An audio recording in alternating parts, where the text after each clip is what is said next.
Alright, guys, here we are, hole 5. And let's just take a look here. So typically what I'll do, especially with weaker bags, is we might try to go over to this left here. It's actually a pretty good method, especially for expert. So I'm just basically trying to maximize the amount of topspin that I can do. And hopefully that ball guide is going to stretch out. You can see where that second hop is. I have it in the rough. But we should get some ball guide stretching out. And we should also get on top of that, it's going to land beyond here, because it's a little bit of a tailwind. So I'm going to go about 5 rings here, give or take. And we're going to use that left spin as well. And what that's going to do, hopefully, didn't want that great ball to the left though. But let's just see. You know, as long as I got that distance down, it looks okay. Let's see if it holds up. So it didn't hold up. I think I'm going to just pitch it back. So you can just try to kind of perfect that amount of topspin that you need. But the reason that I'm putting on this left spin is this fairway up here is very curved. So it's going to always break down to the right. It's much better when you're trying to get over to this spot that you use this left spin. So I don't know what my opponent's trying to do. Trying to land here and go up here is really pointless. So what ends up happening is you get up here and then you still have no angle. So it's always kind of funny when you see guys go for that shot. It's like, why not just hit it over to where I am? You know, put it, kind of give yourself a good view. And it looks like he still was maybe playing it over there to the left. Well, really tough to tell because he wasn't really going to hold up there.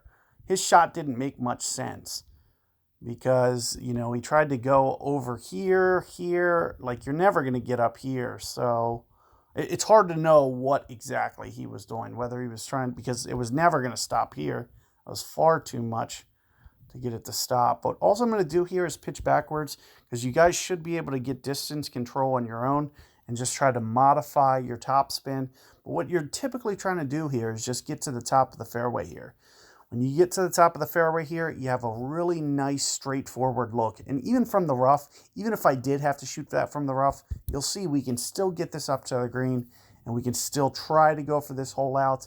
But I just don't think it's the best shot to show you guys. So I just pitched it back. But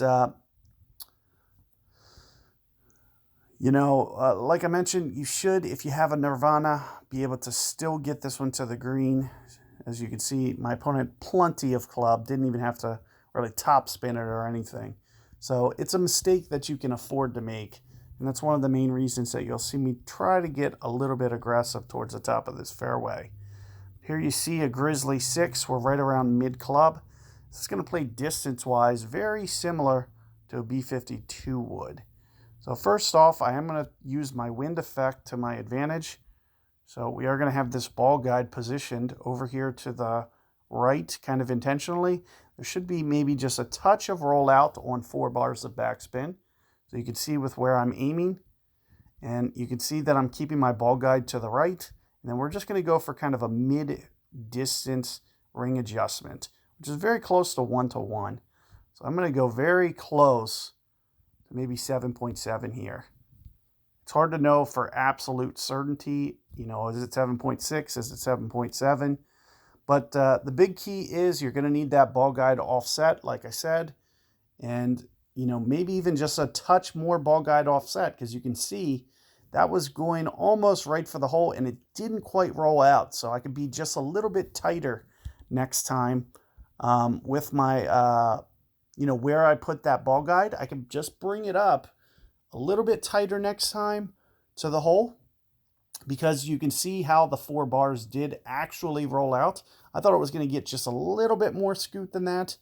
However, it did check up a little bit,